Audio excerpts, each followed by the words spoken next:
Tá bom. É, bom, gente, então, para além, né, de estar aqui na coordenação do Programa de Áreas Protegidas e Conservação da Biodiversidade da SOS Amazônia, uma das nossas atividades está muito focada, né, na governança, né, principalmente focando aí em políticas públicas.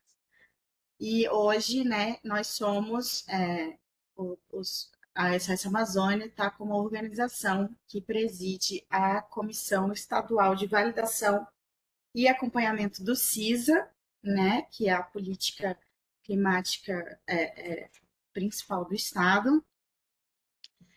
E então o Arthur, né, em algumas várias conversas que a gente fez e também vários desabafos que eu já fiz com ele sobre o trabalho que isso dá, a gente acabou, né, vendo essa demanda, né, Arthur fez esse convite para trazer realmente esse aspecto mesmo da conversa e mostrar um pouco da experiência referente a essa participação, né, principalmente aí considerando o atual contexto, né, da corrida do próprio estado do Acre para vender créditos de carbono a partir das outras, né, e aí, mas a gente vai falar isso mais para o final.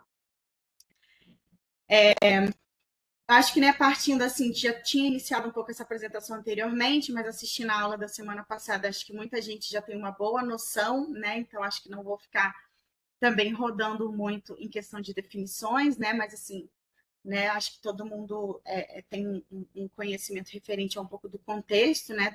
De onde surge o RED+, né? Diante de um cenário da expansão das atividades ligadas ao aumento das mudanças climáticas, né? A necessidade de proteção da floresta enquanto um elemento crucial para o clima, né? E isso, obviamente, sendo sempre direcionado pelos acordos internacionais, né? Pensando em estratégias e iniciativas que mantenham a floresta em pé, né? E nesse contexto a gente tem o RED+, que né, foca isso nessa redução de emissões por desmatamento e degradação de floresta para os países em desenvolvimento, né? E o maisinho ali sempre adicionando algumas outras iniciativas focadas para a conservação de carbono, o manejo sustentável da floresta e o aumento de estoques florestais. No contexto de Acre, né? Hoje, e aí existem uma série de iniciativas, né, que vieram posteriormente referente ao RED privado, mas no Acre a gente tem uma iniciativa que é o RED jurisdicional, né? E aí o RED jurisdicional é justamente porque ele possui, né, as iniciativas, elas são focadas dentro de uma base territorial. Nesse caso, a gente está falando, né, do estado do Acre. E por que o Acre, né, dentro de todo esse contexto de quando foi pensado esse mecanismo? Isso porque o próprio estado do Acre já tinha, né, um contexto ali favorável à implementação desse tipo de iniciativa, principalmente por conta de todo o arcabouço jurídico e político que já estava sendo muito bem consolidado, né, visando contribuir para a queda do desmatamento no estado, né? Então, o próprio zoneamento ecológico, né? Todas as iniciativas de apoio à economia florestal, né? A quantidade de mais de 80% do território ainda é, é, conservado. E em 2010, né? Depois de um longo processo que foi construído, a gente, né, teve o Estado foi aí construiu, inaugurou o Sistema Estadual de Incentivo a Serviços Ambientais, o CISA, né, que é uma política pública de Estado que institui, né, 7 programas referentes aos serviços ambientais e regulamenta o ISA Carbono, que hoje é onde está inserido a iniciativa REM, né, que o REM foi lançado posterior ao CISA, na Rio+20 em 2022, né?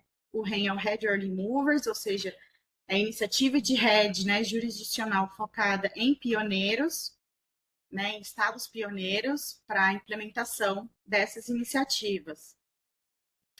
No entanto, né, hoje o que a gente tem dentro do CISA são 7 programas, né, então a gente tem um incentivo aos serviços ambientais do carbono, né, que é o ISA Carbono. A gente tem os serviços ambientais da sociobiodiversidade, a conservação das águas e dos recursos hídricos, beleza cênica natural, o ISA Clima, a valorização do conhecimento tradicional e ecossistêmico e o programa de conservação e melhoramento do solo. O que de fato hoje está em ação é de fato o ISA Carbono, né, com a iniciativa do REN, é o principal financiamento, né, que está desde de 2000 e logo 2012, o Estado foi realmente um dos pioneiros, e toda essa estrutura né, do REN, ele vem justamente, né, ele é financiado pelo Fundo de Energia e Clima do Governo Federal da Alemanha, né, tem o KfW, né, enquanto ali o Banco de Desenvolvimento, muito focado para realmente implementar programas jurisdicionais de Rede Mais, né? E no Acre, como eu já disse, o ISA Carbono foi esse primeiro implementado no âmbito do CISA, né? E numa natureza que é o que a negociação é feita pela remuneração por resultado, né? Então, você tem uma linha de base no âmbito do desmatamento e que o desembolso ele é feito a partir do monitoramento da manutenção dessa linha de base, focado na diminuição ou aumento. Então, se você aumenta e ultrapassa essa linha de base, o desembolso não acontece. E se você consegue manter ou diminuir o desmatamento, o desembolso acontece e as ações elas continuam com esse financiamento.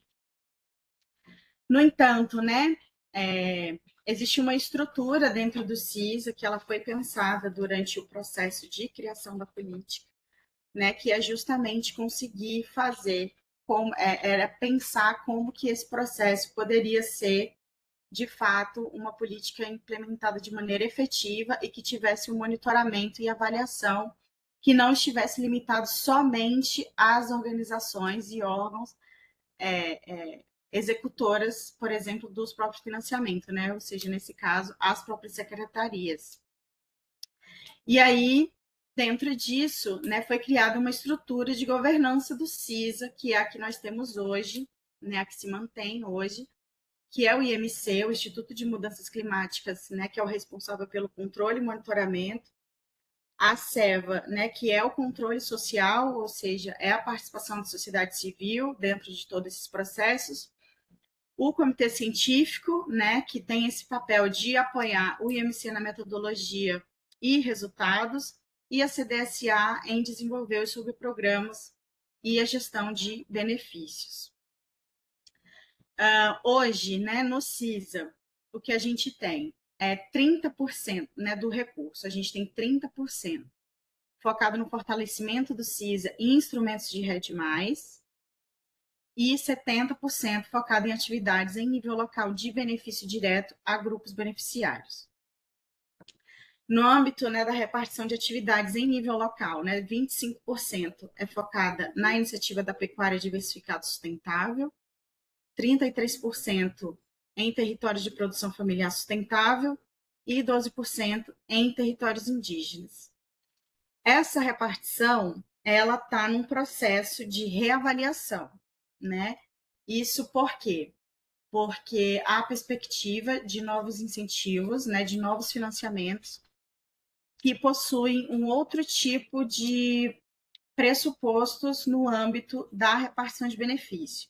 Além do que, partindo de toda a realidade, né, e das mudanças mesmo de contexto político e territorial que o Acre passou nos últimos anos, é uma demanda também da própria sociedade civil, principalmente organizações indígenas e outras organizações de âmbito de comunidades tradicionais, de que essa repartição seja revista, né? Até porque as ameaças que existiam na época em que o CISA foi concebido e que essa repartição de benefício ela foi de fato estabelecida, acabou sofrendo uma intensificação, né? Como a gente pode, quem está aqui no Acre consegue ver, principalmente pelo avanço do agronegócio. Aqui, né, nessa tabelinha do lado, tem todas as cadeias, né, e todas as iniciativas que tendem a ser financiadas dentro do programa. Eu posso passar tudo para vocês depois, eu vou passar tudo para o Arthur, e também existem alguns documentinhos que é bom que a gente consegue aprofundar, que a gente não vai conseguir aqui agora. Bom, e no âmbito da SEVA, né, a SEVA é justamente esse grupo, né, que é constituído de maneira paritária, né, 5 membros do governo, 5 membros da sociedade civil, né? Hoje nós temos da sociedade civil a SOS Amazônia, o CNS, a MAIAC, e há uma cadeira vaga, né, que está em processo de preenchimento por conta da saída de uma outra organização.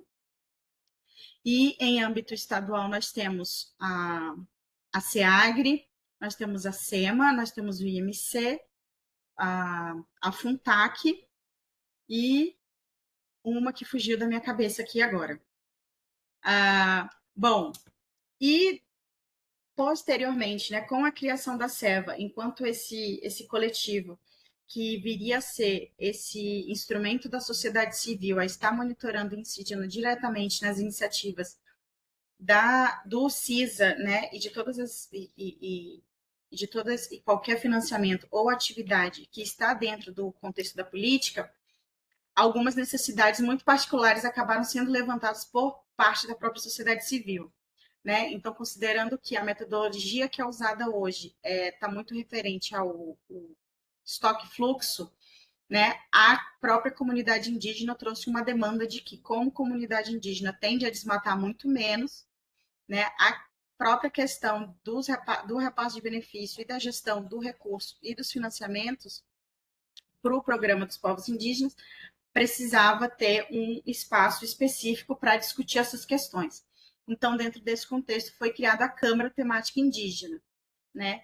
E aí as mulheres, né, também fizeram essa demanda referente à necessidade que tinha, né, dentro do contexto de mudanças climáticas no geral, de conseguir refletir iniciativas de mitigação e adaptação, considerando que mulheres, né, tendem a ser as principais e mais afetadas pelas mudanças climáticas. E nisso foi criada a Câmara Temática de Mulheres, né?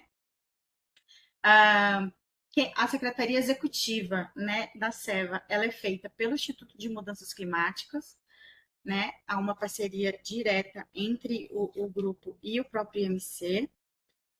E o trabalho é basicamente de conseguir estar monitorando, né, a forma, por exemplo, com que os recursos são gestionados, a forma com que as subexecutoras vêm fazendo a implementação e a operacionalização desse recurso.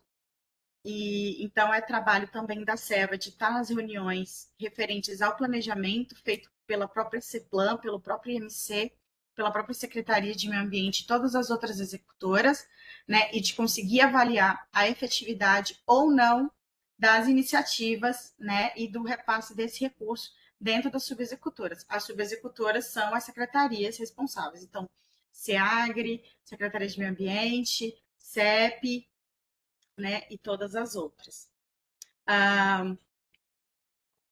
E aí, né, considerando que o RED, o REM, né, era o Red Early Movers, então, muito ali para os pioneiros iniciais, dentro disso, né, já se passaram mais de 10 anos. E o Estado iniciou uma corrida para pensar outros financiamentos, né, para conseguir manter as iniciativas focadas na redução de emissões, né, no baixo carbono, e também de conseguir manter a estrutura do CISA, né, de conseguir manter a estrutura da política e a política funcionando. Dentro disso, estou trazendo para vocês o que foi apresentado para a gente na SEVA, né, por parte do próprio governo, e também trazer posteriormente um pouco de qual é a nossa visão enquanto sociedade civil ali dentro desse grupo. Né? Foi nos apresentado a coalizão LIFE, né? A coalizão LIFE trouxe para a gente, né? O que de fato era, que é uma coalizão, né? Uma parceria público-privada, né? Então, uma série de participantes corporativos, né? Grandes empresas, algumas extremamente contraditórias, na nossa opinião, mesmo enquanto sociedade civil, alguns governos também, tanto nacionais, né, quanto internacionais, né, e aí com a doação do governo da Noruega, né, o Reino Unido, Estados Unidos e Coreia do Sul, né, além do apoio, é claro, de outras organizações da sociedade civil, a WWF, Forest Trends e vários outros. E a coalizão LIFE, ela é como uma intermediária na negociação, né? Isso por quê? Porque o LIFE ele visa o financiamento para enfrentar o desmatamento, partindo ali da redução de emissões, né? Só que para reduzir essas emissões e vender os créditos, eles possuem um padrão de verificação que é extremamente rígido, né? Diferente ali de todos os outros anteriores, né? Que, segundo eles, né? Que é o R3, né? Que é a verificação dos créditos por parte de iniciativas de rede, e que um dos pontos principais do R3 é realmente a participação da sociedade civil em todos os processos de consulta e elaboração de todos os trâmites necessários para a fim de conseguir essa verificação. Inicialmente, né? E aí trazendo realmente agora um pouco para a nossa experiência dentro da selva. Inicialmente, a relação ela foi um pouco, havia uma certa desconfiança por parte da sociedade civil. Isso porque o nosso grande questionamento é como que o Estado pretende fazer a venda de créditos de carbono, considerando que há uma falta de clara integração entre as iniciativas focadas na própria redução de emissões, ao mesmo tempo que, do outro lado, a gente tem um movimento muito significativo do grupo do agronegócio do estado do Acre, grande parte deles formado por políticos locais, para o avanço do desmatamento e também para a flexibilização de legislações importantes, né, principalmente focada no licenciamento ambiental, né, referente também ao próprio Código Florestal. E, inicialmente, a negociação, né, do próprio Estado, ela foi um pouco a portas fechadas, e aí eu acho que vale um ponto de atenção que para nós também foi, né, porque quando a gente teve a eleição a eleição do atual governo, um dos pontos principais que foi feito foi a extinção do IMC, né? Então o IMC ele ficou fechado, acredito que por 3, 4 meses, né? O Estado sofreu uma pressão por parte dos financiadores, né? Principalmente da Alemanha e do Reino Unido, quanto à manutenção da própria estrutura do CISA e de todas as outras iniciativas. E aí, dentro desse contexto, o IMC retornou. Então, é um conjunto de contradições que a gente avalia enquanto organização da sociedade civil, né? Existem alguns posicionamentos que são, sim, muito incoerentes, né? E que nós estamos realmente nesse papel de estar fazendo esse monitoramento e esse questionamento.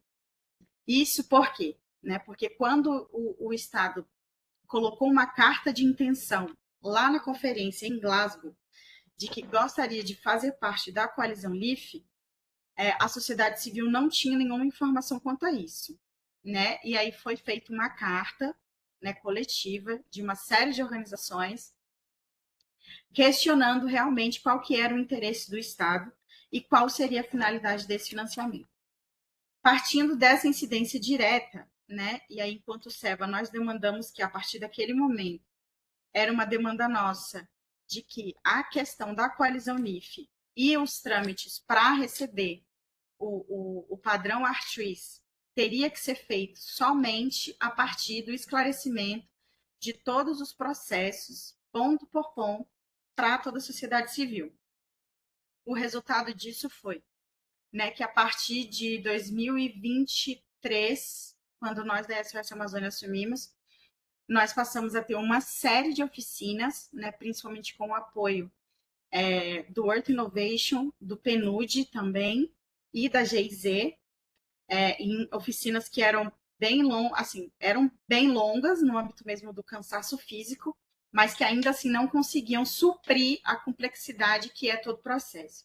Então a gente está falando aí de reuniões de 3, 4, 5 dias, né? Às vezes de segunda a sábado, para realmente conseguir fazer um estudo, né, coletivo de como que as ações estavam sendo feitas, né, e quais que eram os próximos passos do governo e de como seria feito esse monitoramento, né, e quais eram as garantias que o governo estava dando e qual a veracidade de fato dessas garantias. E isso envolveu uma série de questões, né, então, desde de organizações que tinham uma visão muito superficial e romantizada do que era o próprio RED, né? Até mesmo por falsas promessas, né, de que o RED e o mercado de carbono ia deixar meio que todo mundo milionário. E isso foi durante esse processo das oficinas, né, sendo esclarecido de como de fato viria a acontecer todo esse processo da verificação e da venda de créditos, né, porque é um processo complexo e que também é longo. Por fim, e aí trazer também alguns desafios, né? Acho que o principal desafio é a participação efetiva e qualificada da sociedade civil, e aí isso entra nesse último ponto que eu trouxe, que é justamente no sentido de que, né, existe um problema que ele é também logístico, né? Então hoje existem membros da própria Seva que moram em aldeias muito distantes e que ou em períodos de cheia ou em períodos de muita seca, a participação presencial dos espaços e até mesmo via online ela se torna extremamente limitada, né? E a participação qualificada está muito no sentido de que não são todos, né, que estão participando que têm a completa visão referente, né, às definições, né, aos termos, né? São termos muito técnicos. Então, também é um trabalho que a gente vem sempre demandando por parte do próprio governo de conseguir estar sempre trazendo, né, esses termos, essas definições para todo o grupo de uma maneira qualitativa, para que todo mundo tenha, de fato, a apropriação de todo o processo. E aí trago o meu segundo ponto, que é justamente isso, é a apropriação do tema, né, e a capacitação de todo o grupo, né, na própria agenda de rede, né, na própria agenda de rede jurisdicional de financiamento climático, partindo de ações dentro do Estado. Um outro problema muito grande, né, que a gente viu principalmente durante os governos, né, durante o governo Bolsonaro, mas também durante esse período aqui no estado, que foi a rotação de cargos, né, muito ligado aos cargos principais que estavam ali na gestão, né, no âmbito de subexecução desses financiamentos, eram indivíduos que realmente não tinham nenhum interesse em conseguir consolidar e implementar ações focadas, né, na preservação ambiental e na mitigação e na redução de emissões. Muito pelo contrário. E aí também, né, dentro desse contexto, obviamente, a própria conjuntura política. Acho que hoje trago uma questão, né, isso mesmo, da maior integração entre setores, né, e é de conseguir realmente fazer com que o Estado do Acre consiga pensar iniciativas de baixo carbono que não estejam limitadas somente ao nicho ambiental, mas que isso consiga também dialogar com outros setores, setores de infraestrutura, setores de educação, setores de saúde. A captação de recursos, que é justamente a sustentabilidade da própria política do CISA. E aí acho que um outro desafio também é o boom dos projetos privados de carbono, né, e a estratégia de alinhamento. Então, o Acre viu nos últimos anos, né, ter um avanço significativo desse tipo de iniciativa e, infelizmente, né, há uma falta de monitoramento quanto a isso, porque o próprio IMC nem sempre consegue saber quais são os projetos que estão dentro do próprio território.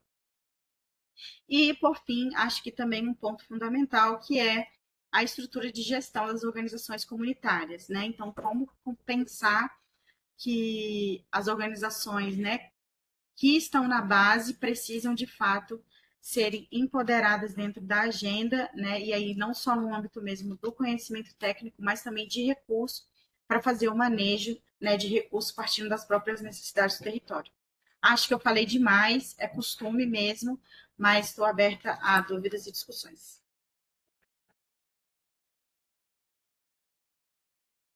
Legal aí, Dani, obrigado.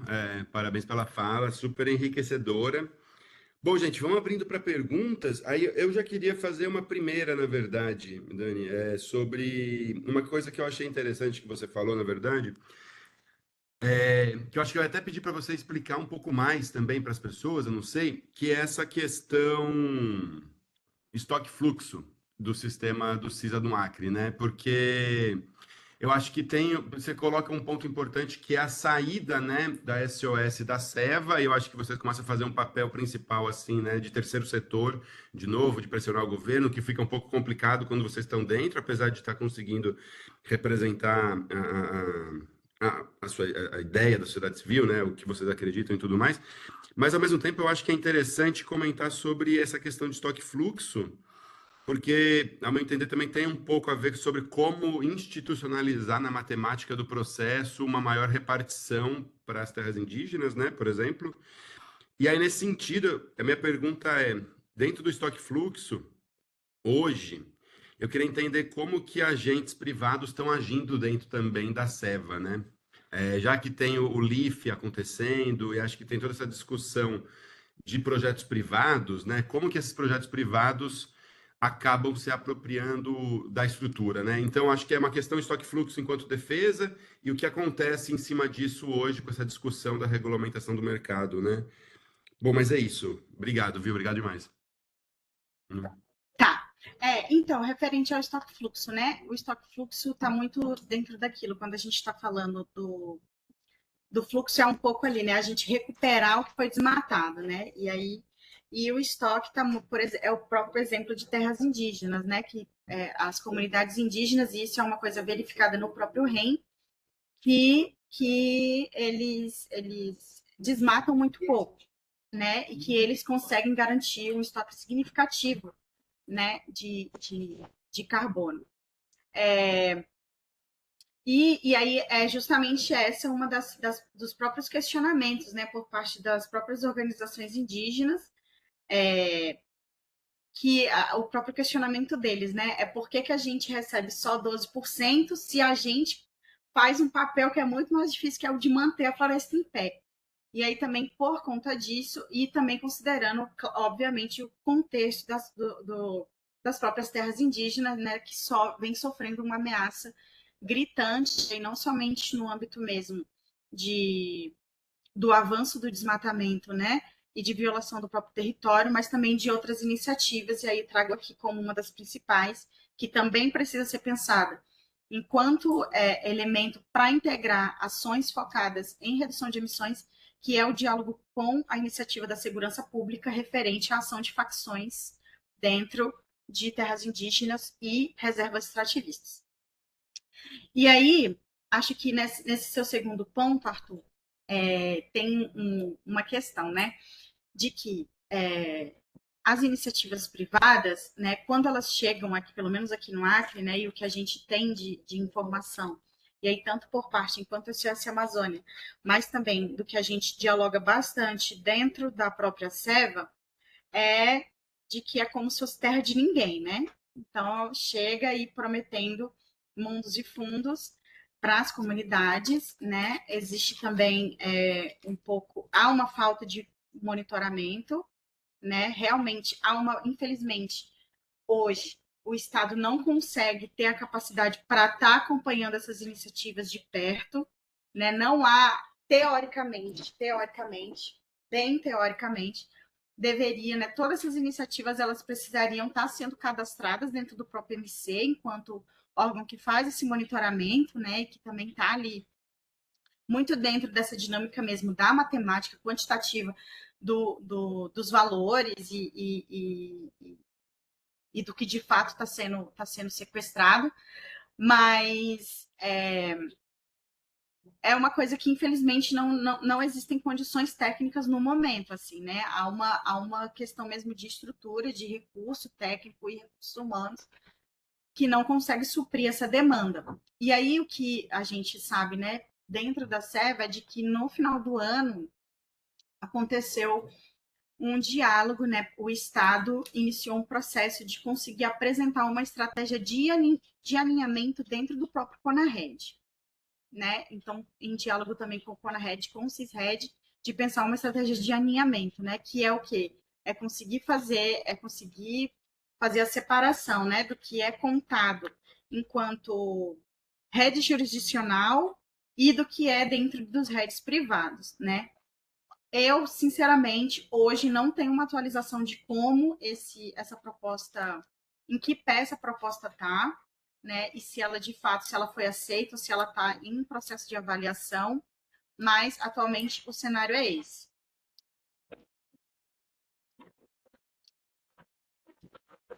E aí, só também um ponto de destaque, né, de que algumas iniciativas, né, privadas que vêm entrando, principalmente em terras indígenas, né, elas trazem uma série de questões, né, e aí isso vai desde mesmo da limitação de uso do território pelas próprias terras indígenas, mas também até mesmo de uma desestruturação da própria comunidade, né? E aí é muito no sentido mesmo de ação de má fé, de estar ali desarticulando a própria organização local.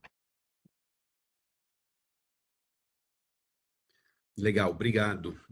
Depois eu tenho outras perguntas assim também, mas massa. Luciana, por favor. Primeiro, parabenizar, Dani, muito legal conhecer um pouco melhor a estrutura do REM, inclusive a SEVA como uma parte, né, que monitora as ações. Eu fiquei um pouco de dúvida sobre o CDSA, Comissão de Desenvolvimento Sustentável da Amazônia, e ela é vinculada ao governo, e como é formada essa comissão? E outra coisa, eu vi que lá dentro dos países que são doadores do LIFE, tem a bandeira dos Estados Unidos. E como isso está amarrado, né? Como vai rolar essa continuidade? Como vai ficar? Então, Luciana, sobre CDSA, né? A CDSA ela tem uma articulação muito grande realmente diretamente com financiadores. E também tem um ponto de que ele tem uma relação direta com a própria PGE, né? Então, que é justamente para. Porque, e aí acho que vale aqui ressaltar, né? Que dentro de todas essas negociações, a PGE faz um papel muito importante, que é justamente de estar fazendo uma análise bem minuciosa. Hoje nós temos, né, um procurador que a gente, pelo menos, tanto enquanto servo, mas também toda a estrutura do CISA, confia bastante, mas que é justamente de estar olhando essas minuciosidades, né, dentro de todas essas negociações. E a CDSA é basicamente aqui, teoricamente, é responsável por fazer as negociações, né, dos próprios créditos. E aí, sobre os Estados Unidos, é uma ótima pergunta. A gente ainda, né, a gente teve uma reunião da SEVA, mas que esse assunto acabou não vindo à tona por uma questão de que haviam outras prioridades. A gente não tem um posicionamento por parte do LIFE quanto a essa participação, né, da manutenção dos Estados Unidos enquanto governo doador, considerando o cenário que a gente vem ouvindo, né, de próprios colegas que estavam na USAID, que não estão mais, né, foram convidados a ficar em casa, eu acho que é uma tendência realmente a se retirar, né? Então, mas isso são coisas que eu vou conseguir maiores informações numa reunião que a gente vai ter agora no final do mês, novamente, em que todas essas atualizações vão ser apresentadas.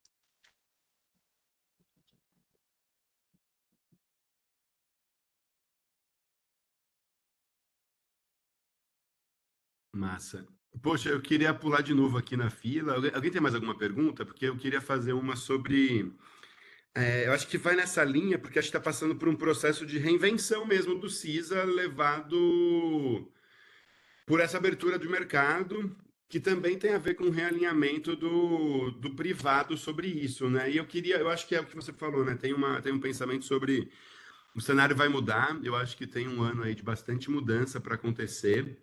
É, até não sei, de resistência, também pela estrutura, e a estrutura política enquanto um espaço de resistência aí também, né? Porque, por exemplo, você mostrou que 30%, né, do CISA é feito para as próprias estruturas de rede, né? Que naquele gráfico pizza era a parte laranja.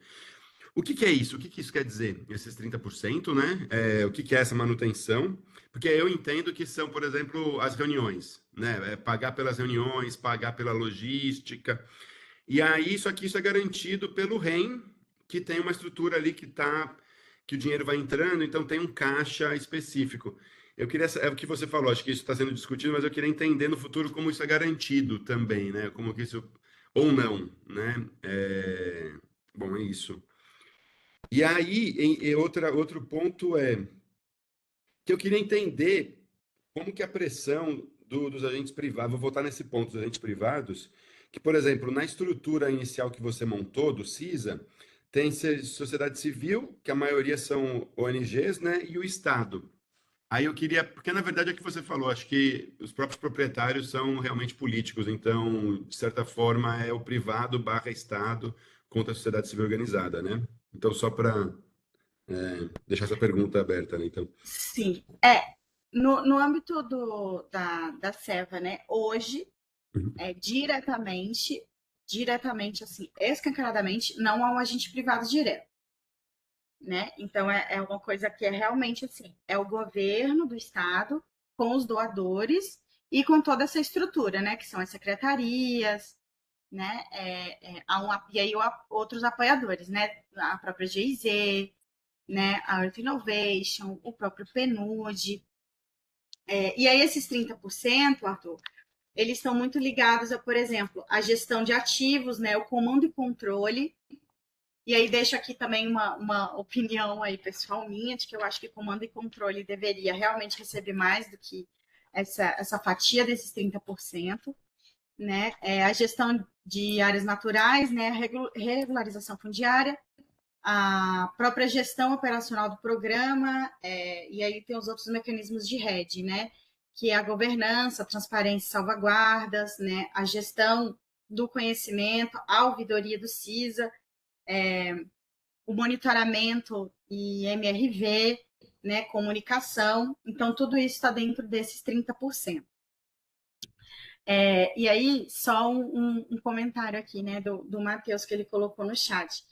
Isso, inclusive, né, referente a essa questão, né, que o Matheus trouxe da questão política e a rotatividade de cargos, o resultado, né, disso, né, porque, e aí tem esse ponto, assim, né, Arthur, de que, como que a gente consegue garantir? Não consegue. Hoje não existe uma garantia de que essas atividades continuem, né, porque é isso, a política, ela não tem essa sustentabilidade de automanutenção. Né? Então, ela uhum, precisa de fundos, ela precisa de doadores para estar conseguindo operacionalizar. Né? E aí, qualquer tipo dentro desse contexto do que o Matheus está falando, de questão política e rotativação de cargos, isso coloca todo esse sistema em ameaça. Né? O maior exemplo que a gente tem disso foi já ali no monitoramento feito, né, por parte do monitoramento do programa REM, que foi em 2021, que o Acre passou de 800 quilômetros quadrados de desmatamento, e também que houve uma clara desestruturação, né, de toda essa estrutura que deveria sustentar o CISA e todas as iniciativas focadas dentro da política de clima do Estado e de governança florestal e etc. E aí houve um processo, né, que aí houve uma iniciativa assim, de tentativa de reestruturação, e aí isso é um grande problema, né, porque aí é uma dificuldade de conseguir, de fato, alcançar resultados que poderiam, no âmbito de avaliação, conseguir impactos no território realmente significativos, porque é um trabalho que parece que ele constantemente está sempre começando de novo, uhum. né? Então, é como se você, quando começa a engrenar, alguém puxa a corda e aí vai de novo e vai e volta. E aí eu tenho uma preocupação que é realmente minha, assim, né? Enquanto as SEAs, como o Arthur falou, a gente vai estar se afastando da presidência da SEVA, né? Por uma questão mesmo de capacidade de, considerando o que vem esse ano, né, COP30 e todas as negociações, a gente não vai conseguir dar atenção devida, a gente permanece enquanto membro, mas a presidência realmente a gente vai estar se afastando, porque infelizmente é um trabalho que a gente não vai conseguir. A gente avaliou, né, que considerando tudo que vem de importante acontecendo, precisa ser alguém que está 100%. Mas, e aí tem uma preocupação que é justamente o cenário que vem se formando para as próximas eleições, né, de governo e presidencial. Há uma preocupação nossa muito grande referente às alianças que vêm sendo feitas por parte do governo local, né, com outras figuras aí, e também do que a gente pode esperar aí para o próximo presidente, né, porque tudo isso traz resultados para nós diretos, né? Infelizmente, não tenho grandes esperanças de que vai ser para melhor. Acho que é bom todo mundo se preparar, começar suas rodas de orações, porque acho que vai vir um cenário extremamente preocupante, né? Acho que aqui no Acre, principalmente, para mim, o cenário que se forma é um cenário que vai haver uma tentativa, acho que estratégica mesmo, de conseguir desmantelar qualquer tipo de iniciativa focada em manutenção de floresta. E é realmente isso que você fala, né, Arthur? É também um momento de... Antes de entrar aqui, estava até mesmo numa reunião com um grupo que nós temos, né, com a Comitê Chico Mendes, CPI, etc., que é de compensar, né, conseguir formar essa resistência coletiva, né, para a gente conseguir manter minimamente essas iniciativas e conseguir forçar realmente o governo a cumprir com os compromissos e acordos, né, até porque enquanto território nacional, fazendo uma jurisdição dentro do próprio território brasileiro, existem compromissos firmados, né, no Brasil, que também a gente tem que fazer parte desse processo para cumprir. Bom, e acho que por agora é isso. Legal, obrigado, Daniela. A Luciana tem uma pergunta aqui também. Ainda nesse rumo de rotatividade de cargos, né, Dani? Eu, como servidora pública, penso que eu também eu faço parte disso e eu tenho o papel de fiscalizar, monitorar e, junto comigo, eu tenho que ter outros servidores segurando a minha mão e para essa corda ficar bem resistente e que a gente possa fazer a nossa força ficar maior do que todos esses interesses individuais que a gente vê acontecendo. Só que a gente vive hoje numa sociedade onde as pessoas não podem falar.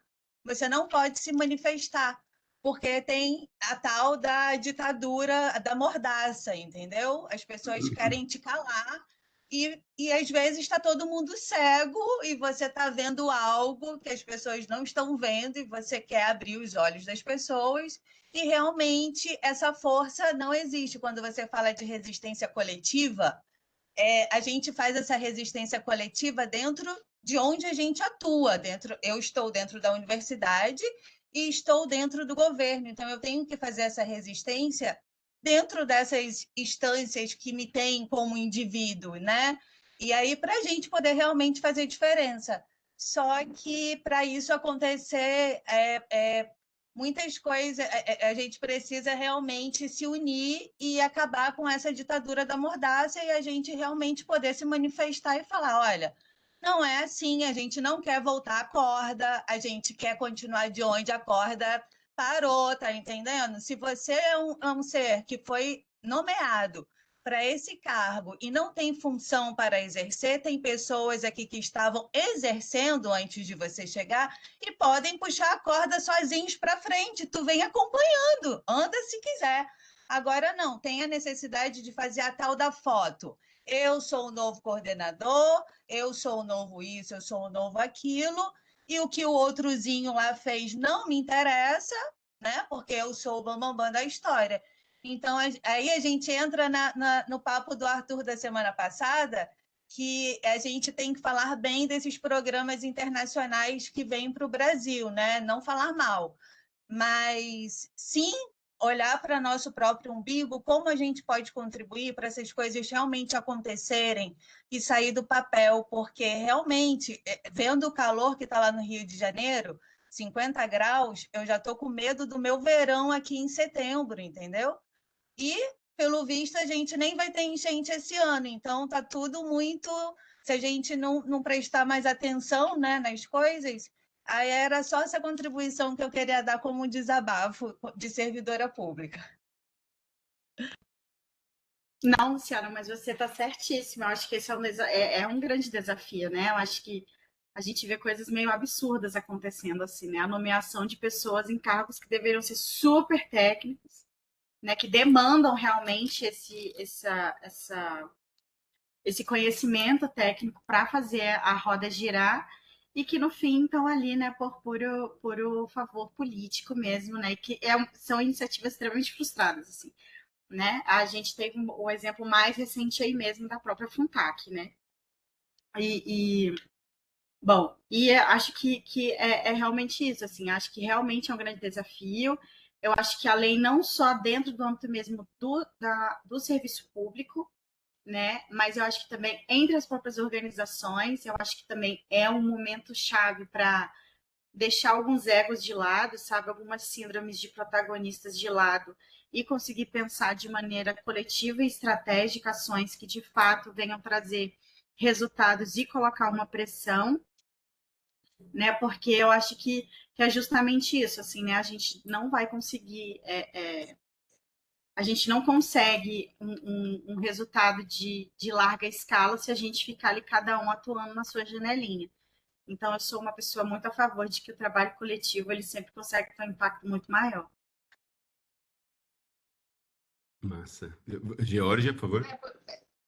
Esticando um pouquinho mais esse fio, Daniela, queria saber assim, da sua percepção, se essa iniciativa do Rede Jurisdicional, né, que está acontecendo no Acre, que agora está sendo puxada no Pará também, né, como você bem sabe, e até de forma muito mais rápida do que foi, né, a construção desse processo que está sendo no Acre, né? Inclusive, eu tenho duas perguntas para fazer. A primeira é se você acha que esse tipo de governança, né, que foi uma governança pensada aí no longo prazo, né, com muita complexidade, justamente para não garantir, né, mas pelo menos tentar assegurar que houvesse espaço de fala aí, né, para essa diversidade de atores, né, que existem no estado do Acre, ela vai, ela, enfim, ela, ao mesmo tempo que ela foi muito bem pensada nesse longo prazo, assim, né, e muito complexa, isso dificulta muito a compreensão dela, né? Por exemplo, você estava explicando essas diversas câmaras, essa governança é uma governança muito complexa, o que deixa ela também, por mais que ela tente atender todo mundo, ela é muito mais difícil de ser explicada para as comunidades. Por isso que a percepção da pessoa indígena é, caramba, a gente está aqui fazendo trabalho de base de chão, que é o que permite que essa floresta siga em pé, e eu tenho 12% dessa governança, sabe, de resultado, assim, né, de dinheiro, assim. Acho que na prática vem 12% para mim, né? Então, acho que, assim, pensar, assim, queria escutar a sua opinião, né? É claro que é necessário a gente fazer essas governanças complexas e esse processo que é longo, mas assim, quanto isso também não dificulta, né, a própria implementação desse tipo de governança. Queria ouvir assim, sobre isso. E o segundo momento tem a ver com conjuntura, que é o que a gente estava discutindo agora, né? Quanto você acha que esse tipo de mecanismo, que é o rede mais jurisdicional, é resiliente a contextos políticos institucionais? Então, assim, ou seja, trocando falando, claro, que isso acaba, sabe, numa virada de governo federal, ou isso continua no nível subnacional, tendo como contexto, e aí a gente sabe, resultado das últimas eleições de governadores, uma tendência também a centro-direita, que toda a Amazônia Legal está vivendo. Não são perguntas fáceis, né? Mas são duas perguntas aí, mas eu queria te ouvir em relação a isso, né? A governança da complexidade, a dificuldade de implementar isso na vida real, e de se fazer compreensível na vida real, e a resiliência num contexto difícil aí, né, político, né, que a gente sabe que, como a própria Luciana trouxe, muda tudo, né? O quão resiliente é também esse mecanismo nesse tipo de contexto. Sim, Jorge, obrigada. Então, eu acho que quanto à complexidade, né, da própria estrutura, assim, eu acho que tem acho que existem alguns exemplos, assim, que a gente viu e que eu acho que a gente tem que aprender com eles, né? Acho que um principal é de que, por exemplo, se hoje na SEVA a gente tem a SEVA, né, e tem as duas câmaras temáticas, a questão das câmaras temáticas, elas não podem ser tratadas de maneira isolada da SEVA e vice-versa, né? Então, uma coisa que a gente fez que eu acho que foi super legal nos últimos anos, né, enquanto a gente estava presidindo, é de que, assim, reunião da SEVA, ela é reunião de todo mundo. Todo mundo tem que participar, né? Não é só Câmara Temática, não é só Câmara de Mulheres, não é só os membros da SEVA. Enquanto SEVA, todos têm que participarem, porque as câmaras temáticas fazem parte da estrutura da SEVA, né? E, da mesma forma, vice-versa. Então, por exemplo, a gente teve algumas reuniões, né, muito focadas, por exemplo, no âmbito do próprio regimento interno das câmaras temáticas. Eu vou trazer um exemplo bem claro aqui. A Câmara Temática de Mulheres, na reunião em que foi a construção do regimento da Câmara, para elas estava muito claro de que a Câmara Temática ela era uma instância de consulta, né? Assim, ela não era, ela não tomava decisões, né? Ela não definia como que de fato as ações ou os investimentos iriam ser feitos.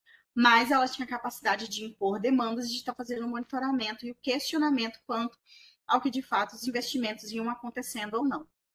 A Câmara Temática Indígena foi totalmente contra. Eles falaram que não queriam ser apenas de consulta, eles queriam decidir, né?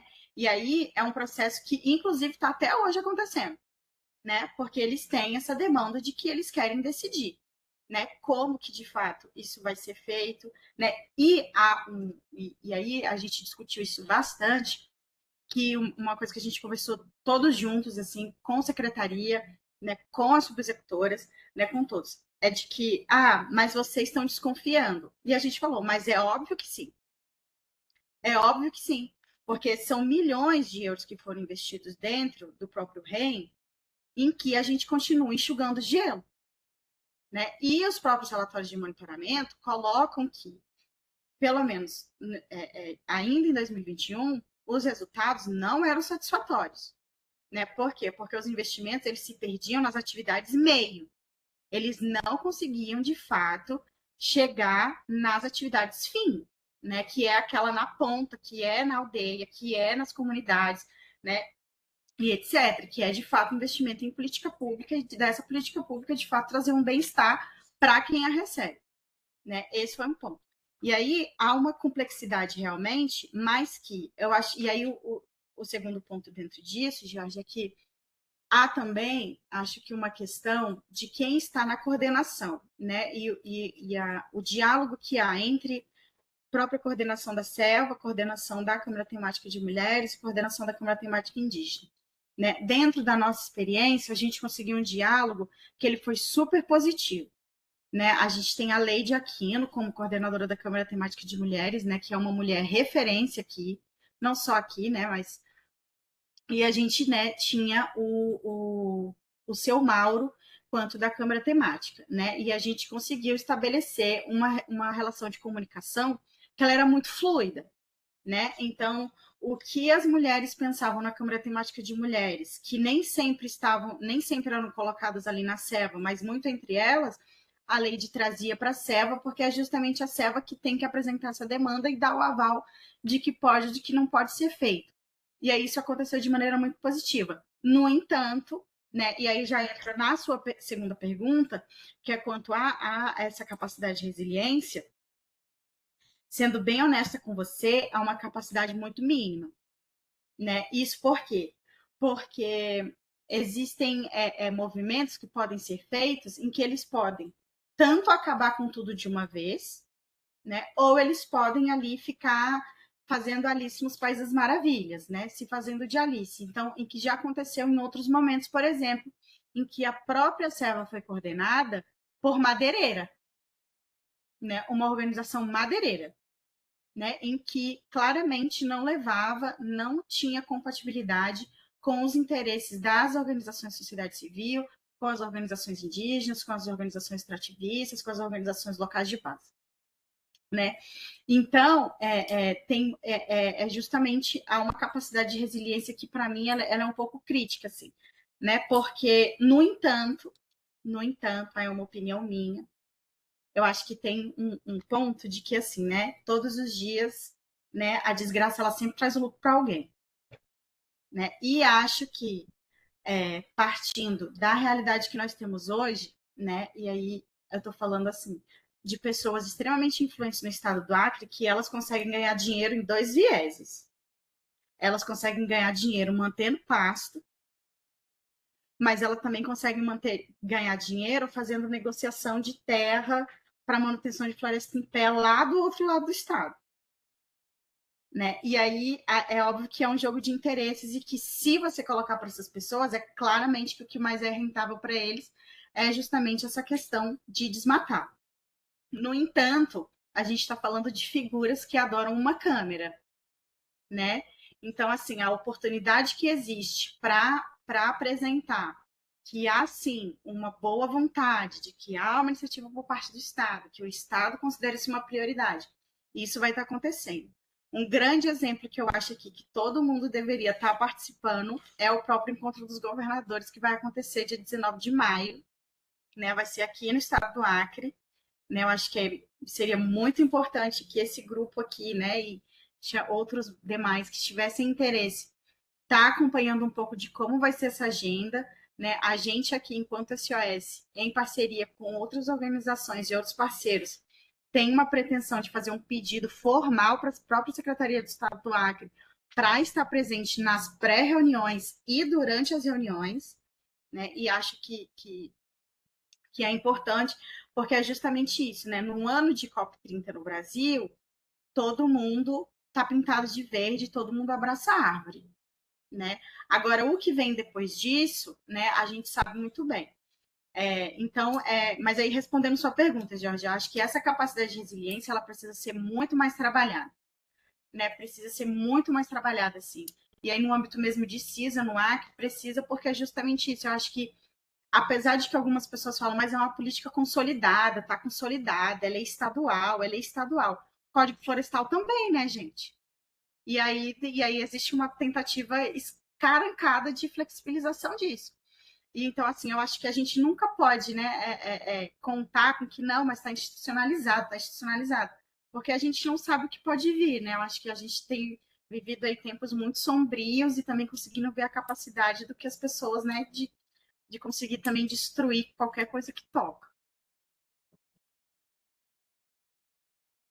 Massa. Obrigado, viu, Dani? Eu acho que tem um ponto. Eu só queria fazer um comentário também, fechando. Acho que vai nessa questão da conjuntura, né?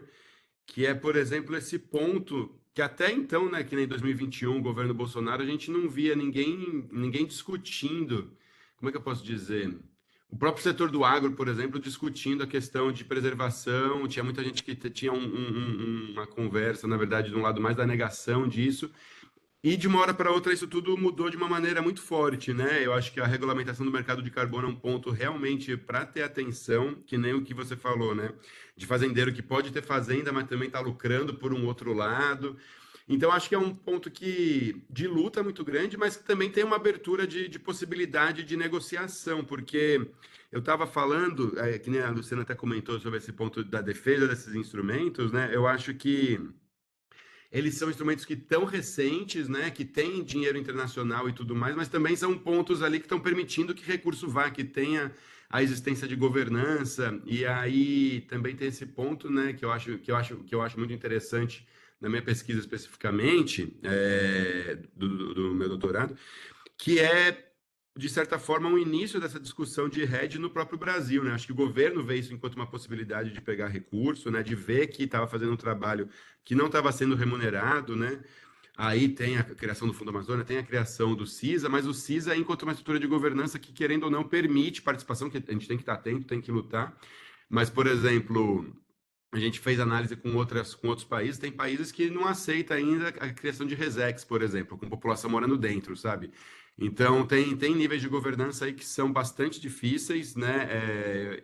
E o que eu queria dizer também é que eu acho que é bastante complicado esse ponto do LIF em si, né? Ainda mais tendo em vista essa questão da privatização. Os próprios doadores, você vê lá, né? Noruega, Reino Unido, Estados Unidos e Coreia do Sul, né? Tudo de um eixo bastante claro, assim.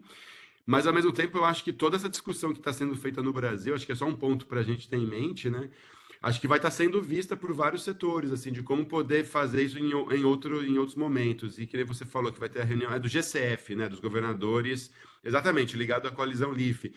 Então, acho que é um momento super forte para estar presente, para ver como que vai ser na COP, mas eu acho que é só uma lembrança disso. Acho que vendo você falar, me lembrou muito isso, que é sempre momento de estar atuando nos processos como um todo, né? Eu vou estar aí em Rio Branco durante essa reunião, queria muito participar, até ver como é que vão ser as reuniões preparativas, né? Isso me fugiu da mente, você comentou, eu falei, é verdade, vai acontecer esse negócio ali, né? E vai ser em Rio Branco mesmo, então acho que vai ser muito bom, porque agora só falando, eu conheci o pessoal da LIF, né? Que está super de olho no que está acontecendo aí também, então imagino que é realmente bater de frente, mas mais um comentário, assim, porque ver a questão de carbono ser apropriada por todo mundo é uma coisa que a gente não via há 4, 5 anos atrás, né? Então, acho que veio essa abertura de conversa com o novo governo Lula, veio toda uma nova reapropriação, né? Eles pegam o discurso mesmo e vão falando de outro jeito, mas, enfim, acho que é o que você falou, né? Código Florestal desmontaram, podem desmontar. Fundo Amazônia ficou paralisado, né? Mas, enfim. Eu acho que, em certa medida, também tem essa questão de, por exemplo, pegar instrumentos que estão pedindo para o pessoal, por exemplo, forçando países do norte a investir mais também no sul, acho que também tem um interesse, isso eu queria entender mais, assim, sabe? Se tem um interesse mesmo de desarticular ou desacreditar esses instrumentos, em algumas medidas, assim, para fazer esses países investirem menos. Isso é uma suposição, né? Mas, enfim, muito legal. Obrigado. Só fazer um último comentário complementando, né, Arthur e Dani. Vocês viram ontem, né? O governo ensaiando aí, colocando para fora a necessidade da criação de uma agência reguladora de carbono. E Uhum. tem muita sinergia, né? Com o crescimento desses movimentos de Red+, né? A Uhum. necessidade de você criar diretrizes para regular subnacional, que essa é uma coisa que é inclusive feita diretamente, né? Estado, setor privado, mas no nível de subnacional, né?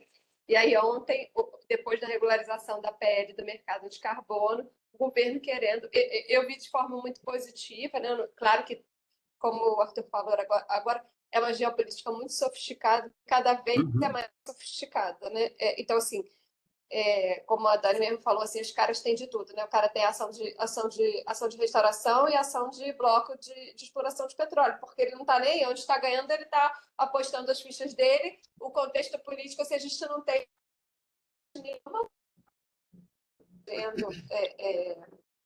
os setores, assim, né? A gente sabe que eles são muito heterogêneos, já viraram muito. O capital ele é muito heterogêneo, né? Ele está investindo onde tem visibilidade, né? Onde está gerando lucro, onde tem expectativa, né? Então, assim, é uma geopolítica muito sofisticada. Acho que é uma característica, inclusive, da contemporaneidade, né? E aí já vai para outro ponto, né? Mas eu achei muito sintomático ontem esse anúncio, né? E interessante isso está vindo bottom-up, né?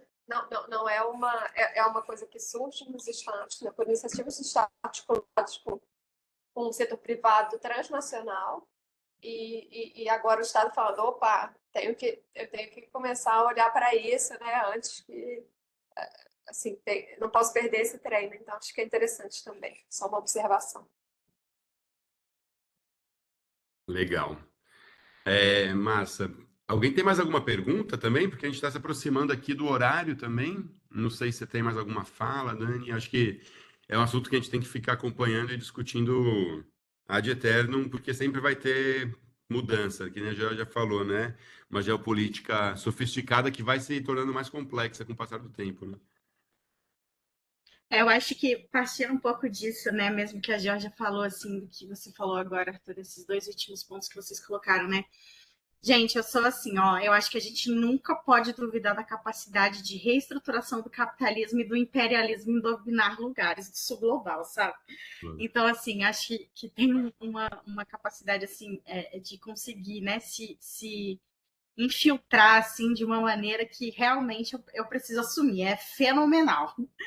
E acho que é um papel nosso de conseguir estar vendo nas entrelinhas, assim, né, e de estar conseguindo aí acompanhar bem de perto quais são, né? Eu acho que hoje, né, a gente consegue ver que dentro dessa questão do carbono, né, é uma coisa muito forte que eu acho que é mesmo uma disputa de narrativas, assim, né? É uma disputa de narrativas. Eu vou ser muito sincera, eu não acho que carbono tinha que ser o centro de tudo isso, né? Eu acho que existem, claro que, e acho que a conversa, né, referente à economia de baixo carbono, ela obviamente que a gente está falando do mercado de carbono, é um incentivo muito grande, mas eu acho que existem realidades locais assim que a gente precisa incentivar outras coisas, assim, sabe? A gente precisa conseguir parar de ficar nessa narrativa de que mercado de carbono vai deixar todo mundo rico, que todo mundo vai viver assim num paraíso de Adão e Eva, né? Com dólares e dólares caindo do céu e de fato investir, né, em ações que assim a gente está falando,